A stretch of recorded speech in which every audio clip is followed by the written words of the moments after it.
मान लेते हैं हमारे पास एक कॉम्प्लेक्स नंबर है z, जिसको हम इस तरह से लिखते हैं, यह है a प्लस आई बी। और इस a प्लस आई बी के फॉर्म में लिखने से हमें पता है कि इस z का एक रियल पार्ट है, ये हो गया इसका रियल पार्ट, और इसका एक इमेजिनरी पार्ट है, ये b जो है ये हो गया इसका इमेजिनरी पार्ट। यहाँ मैं लिखता हूँ इमेजिनरी पार्ट। और कभी कभी हो सकता है मैंने बोला हो या फिर तुम्हारे किसी दोस्त ने बोला हो, तो कुछ लोग इसको आई बी, ये जो पूरा लिखा हुआ है, इसको इमेजिनरी पार्ट बोलते हैं। और मैं तुम्हें बताना चाहूँगा कि इस पूरे को इमेजिनरी पार्ट नहीं बोलते हैं, ऐसा बोलना गलत है। जब हम लिखते हैं इसको, तो जैसे मुझे रियल पार्ट लिखना हो, तो रियल पार्ट ऑफ z ये हो जाएगा इसका a, ये हो जाएगा a। और अगर मैं इमेजिनरी पार्ट लिखना हो, तो इमेजिनरी पार्ट ऑफ z ये हो जाएगा इसका b। जो भी चीज़ i के साथ रखी हुई है उसको हम बोलते हैं इमेजिनरी पार्ट है। इसको सोचने का एक तरीका ये है कि अगर मेरा z है तो वो दो चीज़ों से बना हुआ है। एक उसकी चीज़ रियल है, उसको हम बोलेंगे वो 1 का मल्टीपल है, और एक उसकी चीज़ इमेजिनरी है, जिसको हम बोल देंगे वो i का मल्टीपल है। तो जो भी चीज़ 1 का मल्टीपल है, यहाँ पर हमारे पास 1 का मल्टीपल a है, तो जो भी चीज़ 1 का मल्टीपल है वो हो जाएगा इसका रियल पार्ट। और जो भी चीज़ इस i का मल्टीपल है जो यहाँ पर फिट होती है, उसको हम बोल देंगे कि वो हो जाएगा इसका इमेजिनरी पार्ट। और यहीं पर मैं तुम्हें एक नए नंबर से मिलवाना चाहूँगा, जिसको मैं z का छोटा भाई बोलता हूँ। जैसे हमारा z है, तो z का एक छोटा भाई होता है, जिसको मैं कुछ इस तरह से लिखता हूँ, z बार, या फिर कभी कभी कुछ लोग इसमें z स्टार लिखते हैं। और इसको हम बोलते हैं, ये होता है कॉन्जुगेट ऑफ z, ये होता है कॉन्जुगेट ऑफ z। जैसे z हमारा कॉम्प्लेक्स नंबर है, वैसे ही z बार भी हमारा कॉम्प्लेक्स नंबर होता है। और इसकी वैल्यू हम लिखते हैं, ये हो जाएगी a माइनस आई बी। अब ये दिखने में बिल्कुल z जैसा ही है, इसलिए मैंने इसको z का भाई बोला। बट इसमें ये जो इसका इमेजिनरी पार्ट है वो नेगेटिव हो जाता है। अगर मैं यहाँ से ध्यान से देखूँ, तो रियल पार्ट इन दोनों का सेम है, और जो इमेजिनरी पार्ट है, इसका इमेजिनरी पार्ट है b, और इसका इमेजिनरी पार्ट हो जाएगा मेरा माइनस b। तो अगर मैं इसको लिखना चाहूँ, तो ये जो z बार है ये हो जाएगा इसका जो रियल पार्ट है, ये जो 1 के बगल में लिखा होगा, ये हो जाएगा मेरा a, जिसको हम 1 से मल्टीप्लाई करेंगे। और जो इसका इमेजिनरी पार्ट है, यहाँ प्लस i करते हैं, जो इमेजिनरी पार्ट है ये हो जाएगा मेरा माइनस b। इस प्लस को इस माइनस से मल्टीप्लाई करूँगा तो यहाँ पर आ जाएगा a माइनस आई बी, जो कि मैंने यहाँ लिखा हुआ है। तो ये है z और ये है z बार। अब तुम सोच रहे हो कि हम z बार के बारे में पढ़ क्यों रहे हैं। ठीक है, मान लिया कि हमने इसका साइन चेंज कर दिया और ये z बार बन गया, बट ये इतने इंपॉर्टेंट क्यों है? तो यहाँ पर इंटरेस्टिंग चीज़ ये है कि जब भी z और z बार बात करते हैं तो हमें कुछ ना कुछ रियल ज़रूर मिलता है। मैं ये कहना चाह रहा हूँ कि जब भी z और z बार बात करते हैं, जैसे अगर मैं इसकी पहली प्रॉपर्टी लिखूँ, तो जब भी z प्लस z बार मैं करता हूँ तो मुझे कुछ ना कुछ रियल मिलता है, एक रियल नंबर मिलता है। और इसकी दूसरी प्रॉपर्टी है कि जब भी मैं z को z बार से मल्टीप्लाई करता हूँ तो भी मुझे कुछ ना कुछ रियल मिलता है, यानी कि z प्लस z बार भी एक रियल नंबर होगा और z इंटू z बार ये भी एक रियल नंबर होगा। अब इसकी पहली प्रॉपर्टी अगर हमें समझनी हो, तो यहाँ पर हम z और z बार की जगह जो इनकी वैल्यूज़ हैं वो लिख देते हैं। जैसे हमारा z है, ये लिखा हुआ है मेरे पास z प्लस z बार। जो हमारा z है ये लिखा हुआ है a प्लस आई बी, मैं इसकी जगह लिखता हूँ, ये बराबर हो जाएगा a प्लस आई बी के। अब इसमें मैं ऐड करता हूँ z बार की वैल्यू, तो z बार है मेरे पास a माइनस आई बी, यहाँ मैं लिखता हूँ plus a minus I B. अब यहाँ पर मेरे पास 4 टर्म्स हैं, 2 है मेरे पास a, ये दोनों आपस में ऐड हो जाएंगी, और 2 है मेरे पास आई बी। लेकिन जो आई बी वाली टर्म्स है उसमें एक पॉजिटिव है और एक नेगेटिव है, तो ये दोनों आपस में एक दूसरे को कैंसिल कर देंगी। तो यहाँ मेरे पास बचेगा, ये बराबर हो जाएगा a प्लस a, और इन दोनों को जोड़ के मैं लिख सकता हूँ ये है 2a। और a क्योंकि मेरा रियल नंबर है, तो मैं यहाँ बोल सकता हूँ कि जो मेरा z प्लस z बार है ये हो जाएगा मेरा एक रियल नंबर। और यहाँ पर अगर मुझे बताना हो कि वो रियल नंबर क्या है, तो ये हो जाएगा 2 टाइम्स a।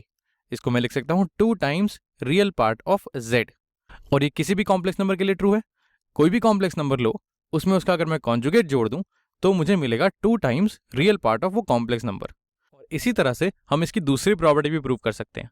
यहाँ पर z और z बार की जगह अगर मैं a प्लस आई बी और a माइनस आई बी लिखूँ तो देखते हैं मुझे क्या मिलता है। यहाँ पर अगर मैं लिखूँ, इन दोनों को मुझे मल्टीप्लाई करना है, इस z की जगह अगर मैं लिखता हूँ a प्लस आई बी और इस z बार की जगह मैं लिखता हूँ यह है a माइनस आई बी, तो इन दोनों को अगर मैं मल्टीप्लाई करूँ तो मुझे मिलेगा यहाँ पर मेरे पास है a प्लस समथिंग और यहाँ है a माइनस समथिंग।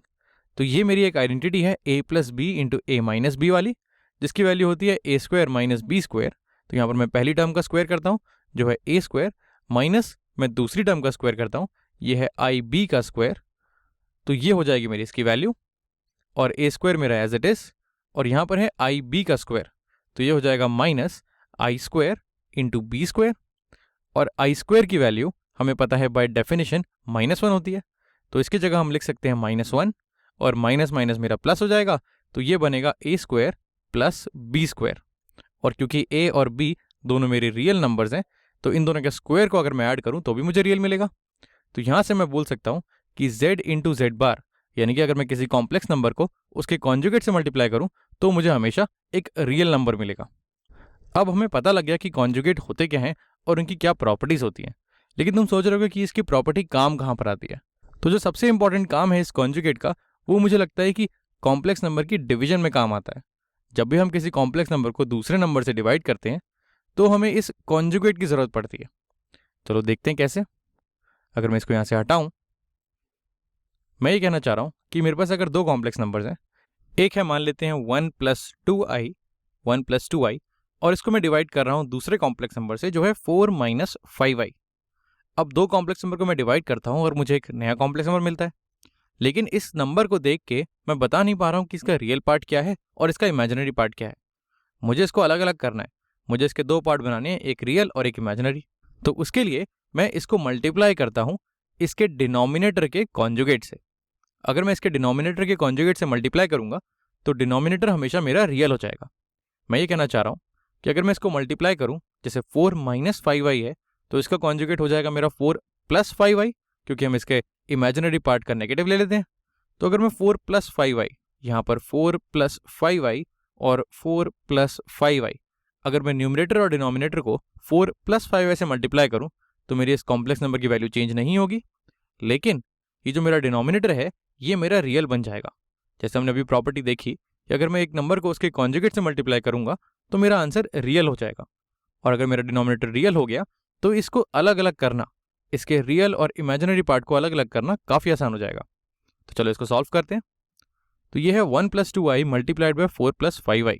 तो अगर मैं इसको मल्टीप्लाई करूँ तो ये हो जाएगा 1 × 4, इसको मैं लिखता हूँ 1 × 4, ये हो गया 4, प्लस 1 × 5i, इसको मैं अलग कलर से लिखता हूँ, 1 × 5i ये हो जाएगा मेरा 5i, फिर है 2i × 4, तो ये हो जाएगा 2 × 4 8 मल्टीप्लाइड बाय i, यानी कि प्लस 8i, और फिर है मेरे पास 2i मल्टीप्लाइड बाय 5i। तो जब 2i को मैं 5i से मल्टीप्लाई करूँगा तो मेरे पास बचेगा 2 × 5 यानी कि 10, और i × i यानी कि i स्क्वायर, और i स्क्वायर बाय डेफिनेशन मेरा -1 होता है, तो यहाँ पर एक माइनस साइन आ जाएगा। इसको अब मुझे डिवाइड करना है इसके डिनोमिनेटर से, जो है 4 - 5i मल्टीप्लाइड बाय 4 + 5i। तो यहाँ पर अगर मैं a - b × a + b लगाऊँ तो ये हो जाएगा a स्क्वायर, यानी कि पहले नंबर का स्क्वायर, जो कि हो जाएगा मेरे पास 16, 4 स्क्वायर होता है मेरा 16, माइनस 5i का स्क्वायर। तो इसको अगर मैं सिंप्लीफाई करूँ तो ये हो जाएगा, अगर ऊपर न्यूमरेटर में अगर मैं रियल पार्ट्स जोड़ूँ तो ये है 4 - 10, यानी कि 4 - 10 हो गया मेरा -6, और इमेजिनरी है मेरे पास 5i + 8i, तो 5 और 8 होता है मेरा 13, तो ये हो गया +13i। और रही बात डिनोमिनेटर की, तो ये लिखा हुआ है 16, यहाँ लिखते हैं 16 माइनस 5i स्क्वायर। अब 5i का अगर मैं स्क्वायर करूँगा तो यहाँ पर 5 स्क्वायर × i स्क्वायर आएगा, 5 स्क्वायर होता है मेरा 25, तो मैं यहाँ लिखता हूँ 25 मल्टीप्लाइड बाय i स्क्वायर। अब i स्क्वायर की वैल्यू मेरी -1 होती है, और -1 को अगर मैं इस माइनस से मल्टीप्लाई करूँगा तो माइनस माइनस प्लस हो जाएगा, तो यहाँ पर आ जाएगा +25। अब इसको अगर मैं लिखूँ तो ये हो गया मेरे पास -6 + 13i डिवाइडेड बाय 16 + 25। अब 16 + 25 अगर मैं करूँ तो ये होता है 41। तो यानी कि मेरा जो कॉम्प्लेक्स नंबर है, यहाँ से मैंने शुरू किया था, इसकी वैल्यू हो गई -6/41 + 13/41। इस 41 को अगर मैं न्यूमरेटर डिनोमिनेटर में डिवाइड कर दूँ तो ये इस तरह से अलग अलग हो जाएगा, और यहाँ पर लिख दिया मैंने i। तो यहाँ से मुझे पता लग गया कि इसका रियल पार्ट है -6/41 और इसका इमेजिनरी पार्ट है 13/41।